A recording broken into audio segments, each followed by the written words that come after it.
Geografía Primer Grado. Historia. Organismos Internacionales de Paz 2.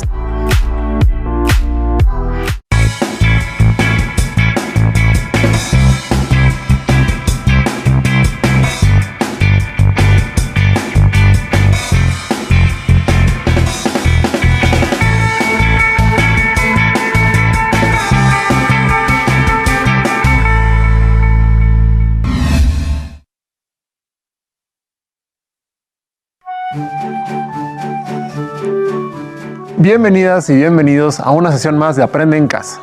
Soy el maestro Alberto Trejo y el día de hoy los acompañaré en esta sesión. Antes de iniciar, recuerden que es muy importante llevar a la práctica las medidas sanitarias que se han implementado durante la pandemia. Lavarse continuamente las manos, por lo menos durante 20 segundos y varias veces al día. Usar el cubrebocas correctamente, es decir, cubriendo nariz y boca. Mantener la sana distancia, procurar no tocarse el rostro y realizar el estornudo de etiqueta. El propósito de esta sesión será identificar las funciones del Fondo Internacional de Emergencia de las Naciones Unidas para la Infancia, UNICEF por sus siglas en inglés, la Organización de las Naciones Unidas para la Alimentación y la Agricultura, FAO por sus siglas en inglés, y la Oficina del Alto Comisionado de las Naciones Unidas para los Refugiados, ACNUR por sus siglas en inglés, y reflexionar sobre sus posibilidades para mejorar las condiciones de vida en el mundo. Como recordarán, tras el fin de la Segunda Guerra Mundial, restablecer la paz era el mayor reto que tenía el mundo. Pero incluso, ni la paz significa la ausencia de conflictos, ni ha existido una paz perpetua en todo el mundo.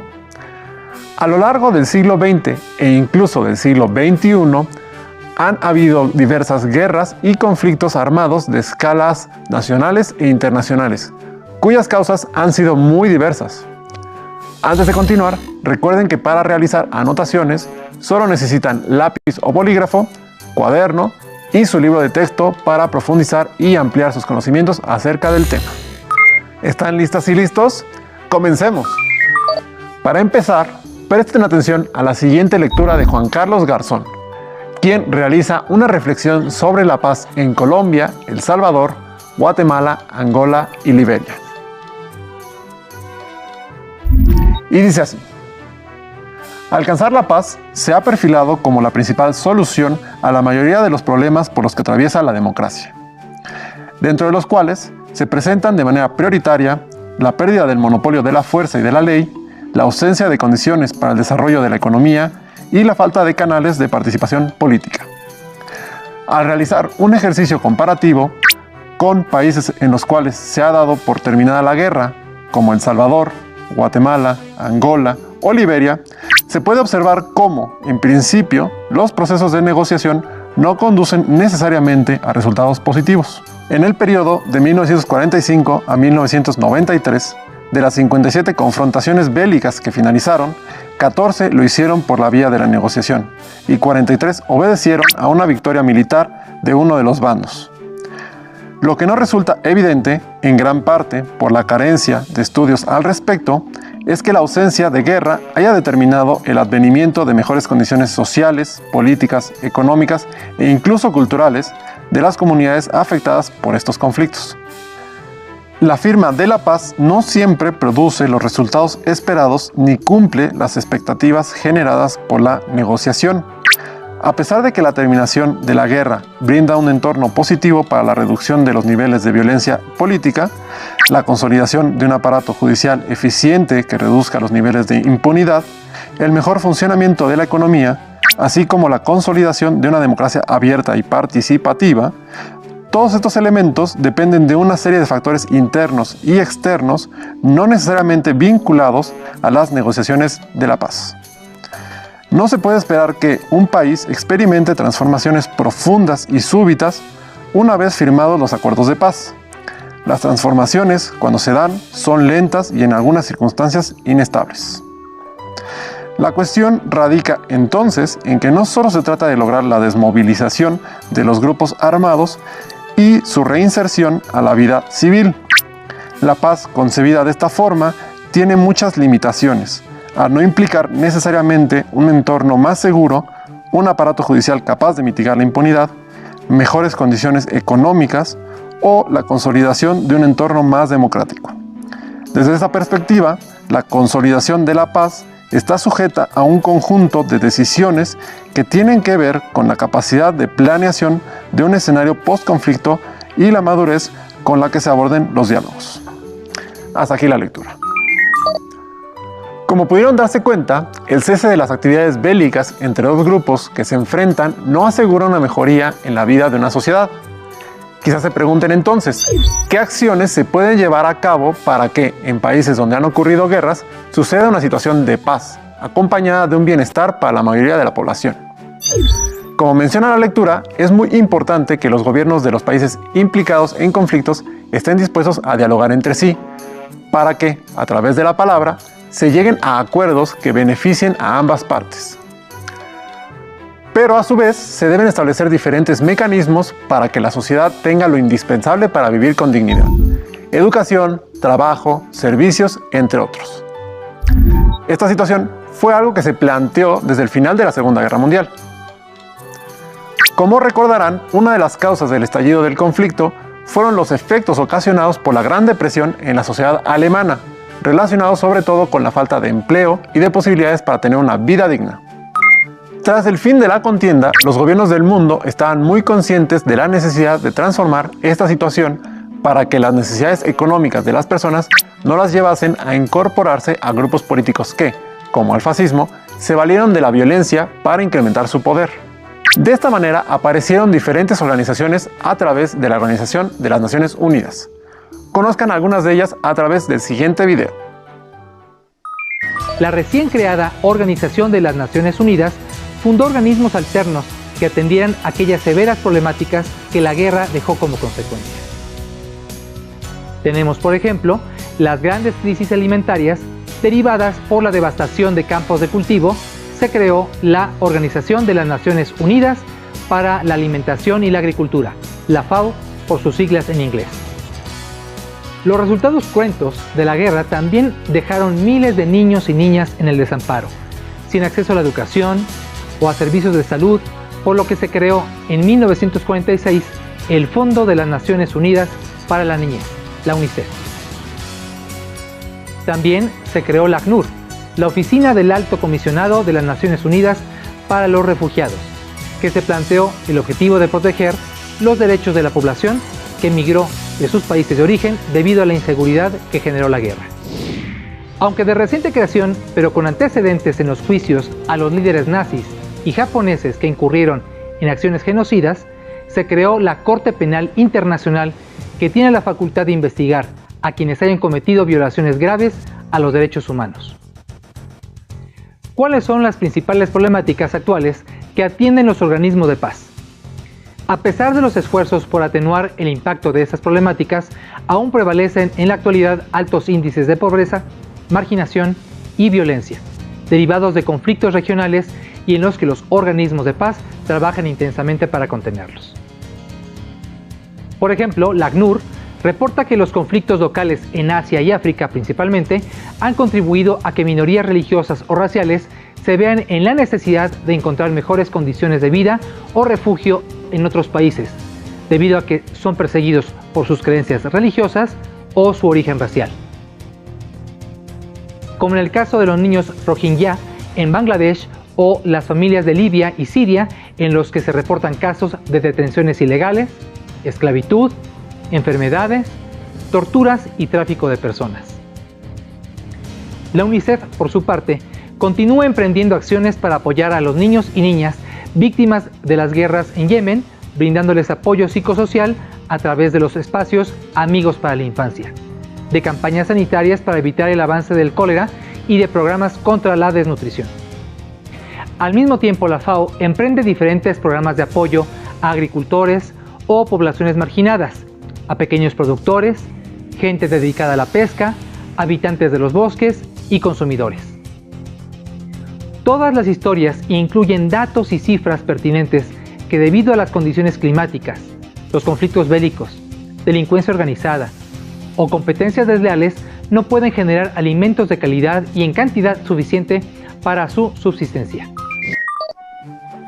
Como pudieron notar, los problemas identificados tras el fin de la Segunda Guerra Mundial llevaron a la creación de diversas organizaciones que mitigaran esta situación a lo largo del mundo. A pesar de que la tecnología actual permite la producción de alimentos, medicinas y vacunas para satisfacer las necesidades de la población, gran parte del mundo, sobre todo en los lugares más pobres y con mayor desigualdad, no tienen acceso a ellas. Dentro de esta problemática, las niñas y niños son un sector de alta vulnerabilidad.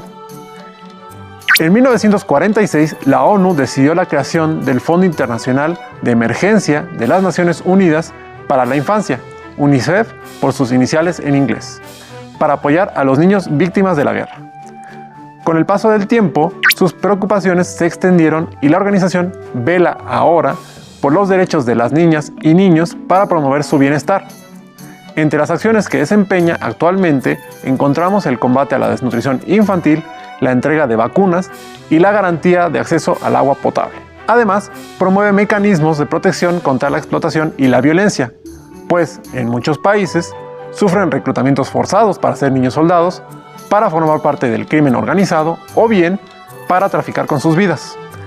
En 1989 se expidió la Convención sobre los Derechos de los Niños, documento donde se reconocieron por primera vez los derechos a la vida, a la salud, a la educación, a la igualdad, al desarrollo integral y a una vida libre de violencia. En la declaración podemos leer lo siguiente. Una convención sobre los derechos del niño era necesaria porque, aun cuando muchos países tenían leyes que protegían a la infancia, algunos no las respetaban. Para los niños, esto significaba con frecuencia pobreza, acceso desigual a la educación, abandono. Unos problemas que afectaban tanto a los niños de los países ricos como pobres. En este sentido, la aceptación de la Convención por una parte de un número tan elevado de países ha reforzado el reconocimiento de la dignidad humana fundamental de la infancia, así como la necesidad de garantizar su protección y desarrollo. La misión de UNICEF consiste en proteger los derechos de niños y niñas para contribuir a resolver sus necesidades básicas y ampliar sus oportunidades a fin de que alcancen su pleno potencial. De esta manera, la UNICEF participa activamente en muchos países para aminorar los problemas a los que se enfrentan niñas y niños. Por ejemplo, en Siria, donde se ha desarrollado una guerra civil desde 2011.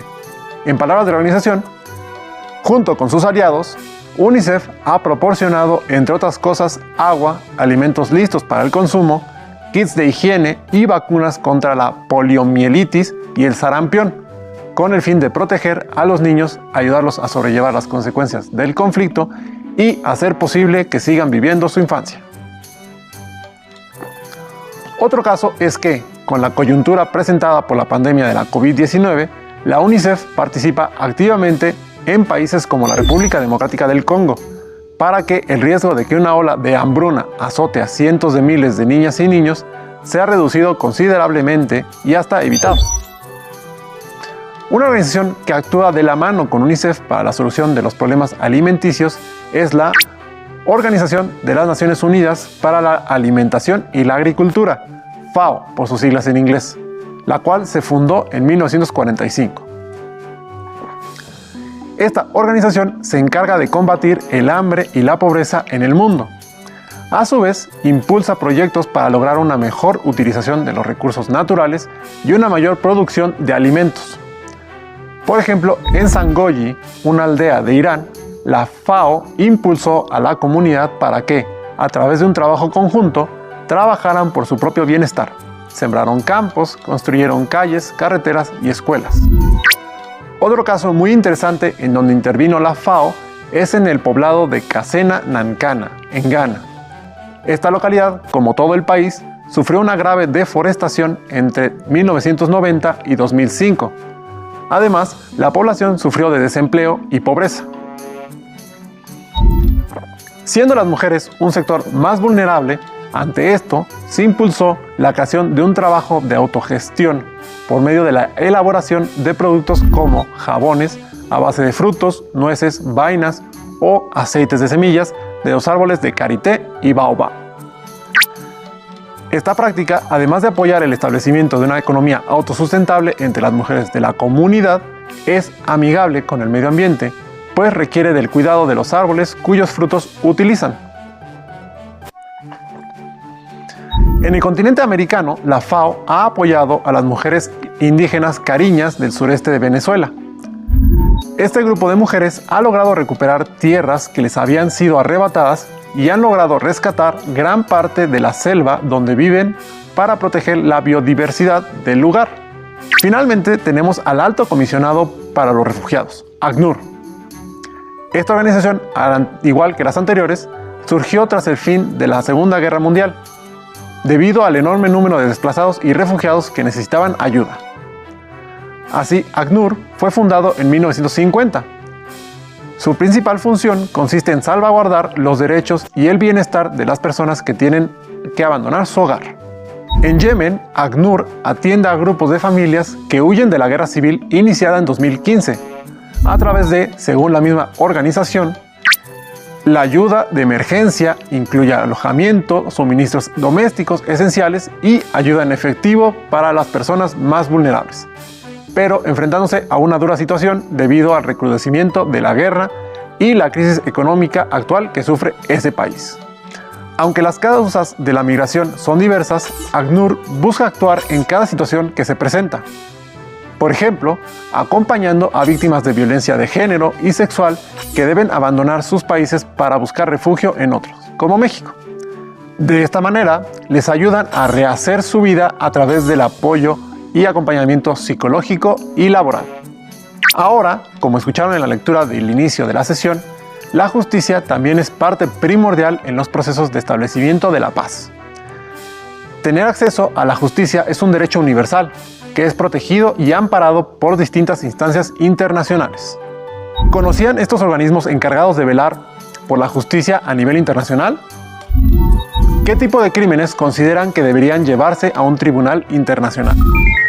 La Corte Penal Internacional, llamada también Tribunal Penal Internacional, es un tribunal de justicia internacional permanente cuya misión es juzgar a las personas acusadas de cometer crímenes de genocidio, guerra, agresión y lesa humanidad. Es importante considerar que la CPI tiene personalidad jurídica internacional y no forma parte de las Naciones Unidas, aunque se relaciona con ella en los términos que señala el Estatuto de Roma, su norma fundacional. Según este estatuto, la Corte trabaja conscientes de que todos los pueblos están unidos por estrechos lazos y sus culturas configuran un patrimonio común y observando con preocupación que este delicado mosaico puede romperse en cualquier momento. Teniendo presente que en este siglo millones de niños, mujeres y hombres han sido víctimas de atrocidades que desafían la imaginación y conmueven profundamente la conciencia de la humanidad. Reconociendo que esos graves crímenes constituyen una amenaza para la paz, la seguridad y el bienestar de la humanidad. Afirmando que los crímenes más graves de trascendencia para la comunidad internacional en su conjunto no deben quedar sin castigo y que, a tal fin, hay que adoptar medidas en el plano nacional e intensificar la cooperación internacional para asegurar que sean efectivamente sometidos a la acción de la justicia. Sin duda, cada una de las organizaciones que hemos estudiado el día de hoy realiza labores titánicas en busca de crear un mundo mejor. La UNICEF ayudando a niñas y niños de todo el mundo cuyos derechos son violentados o puestos en riesgo. La FAO apoyando a muchas comunidades a gestionar proyectos autónomos que mejoren su calidad de vida y del medio ambiente. Y el ACNUR suministrando diferente tipo de ayuda para las personas que migran y buscan refugio en otros lugares por múltiples causas. ¿Cómo podrían participar ustedes en actividades similares a las que estudiamos el día de hoy? Veamos y escuchemos el siguiente video. Para mí, una persona solidaria es quien respeta los derechos de los demás aunque no esté de acuerdo. Y para mí, una persona solidaria es aquella que ayuda y respeta los derechos de los demás. Para mí, una persona solidaria son como mis compañeros, porque me explican lo que no entiendo en clase. Para mí, una persona solidaria es quien apoya en los quehaceres de la casa. Es quien ayuda a una persona que tiene una necesidad, una discapacidad, cuando lo necesita. Para mí, una persona solidaria es aquella que cuida y respeta el medio ambiente. La solidaridad es un valor, pero también es una manera positiva de relacionarse con los demás, ya que pone de manifiesto el interés de uno por el bienestar de otras personas. La solidaridad es uno de los valores humanos por excelencia. Se define como la colaboración mutua entre las personas. Es el sentimiento que mantiene a las personas unidas en todo momento, sobre todo cuando se experimentan situaciones difíciles. Ser solidario es buscar el bien de todas las personas, solo por el hecho de que todos somos iguales en dignidad. Para que tanto la solidaridad como la dignidad humana prosperen, se requiere de una educación y de una cultura de paz. Es importante considerar que la cultura interviene en todos los ámbitos de la sociedad, es decir, en la economía, política, ecología y, por supuesto, en la educación, y lo hace a nivel individual, social y estructural. De acuerdo con los investigadores Isabel Hernández Arteaga, José Alberto Luna y Marta Cecilia Cadena, la cultura de la paz es un proceso de consolidación de una nueva manera de ver, entender y vivir en el mundo, empezando por el propio ser y continuando con los demás, horizontalmente, formando redes, promoviendo intercambio mutuo y superando diferencias desde una perspectiva local y global. Construir una cultura de paz exige una educación que valore lo humano y busque la justicia social. En el Fondo de las Naciones Unidas para la Infancia, UNICEF, la educación para la paz se define como un proceso de promoción del conocimiento, las capacidades, las actitudes y los valores necesarios para producir cambios de comportamiento que permitan a niños, jóvenes y adultos prevenir los conflictos y la violencia en cualquiera de sus manifestaciones, así como crear condiciones que conduzcan a la paz tanto a escala interpersonal como intergrupal, nacional o internacional. La educación para la paz crea ambientes de aprendizaje de calidad basados en el respeto a los derechos y a las diferencias de género, así como en la salud y la seguridad de los niños. De acuerdo con el UNICEF, una educación de calidad inspirada en la paz produce alumnos bien alfabetizados, conocedores de la aritmética básica y de una adecuada preparación para la vida activa, como el pensamiento crítico, la capacidad de tomar decisiones, la comunicación, la negociación, la resolución de conflictos, la capacidad para hacerles frente y una actitud personal aplicable a contextos específicos, entre otros, la construcción de la paz, la prevención de la violencia, la higiene y el saneamiento, las prácticas saludables y nutricionales, la prevención del VIH-Sida y la protección medioambiental. En México, Samuel Ruiz fue un ejemplo a seguir por las acciones solidarias que realizó a favor de la dignidad humana y la cultura de paz. Percibió la pobreza y la opresión existente entre los indígenas. Su historia ya era ampliamente conocida a nivel mundial cuando en la década de los 90 actuó como uno de los intermediarios entre el Ejército Zapatista de Liberación Nacional, EZLN, y el gobierno federal a raíz del conflicto armado en Chiapas. Samuel Ruiz nos enseñó que si hay voluntad, se puede transformar la sociedad en pro de la paz y del respeto de la dignidad humana. Como reto de la sesión, deberán escribir en su cuaderno un diagnóstico de los problemas que existen en su localidad. Por ejemplo, la necesidad de migración por desempleo, contaminación, entre otros. Una vez que señalen los problemas, identifiquen sus causas, así como las posibles soluciones que podrían tener esos problemas a partir de acciones surgidas desde su propia comunidad. Para que tu actividad tenga mayor orden y visibilidad, realicen una infografía en donde muestren los resultados de su investigación. Para resolver el reto de la sesión, no duden en apoyarse en sus libros de texto, de historia y de geografía, así como en sus familiares. ¡Listo! ¡Terminamos! Pero aún nos queda mucho por explorar y descubrir, así que nos vemos pronto aquí en Aprende en Casa.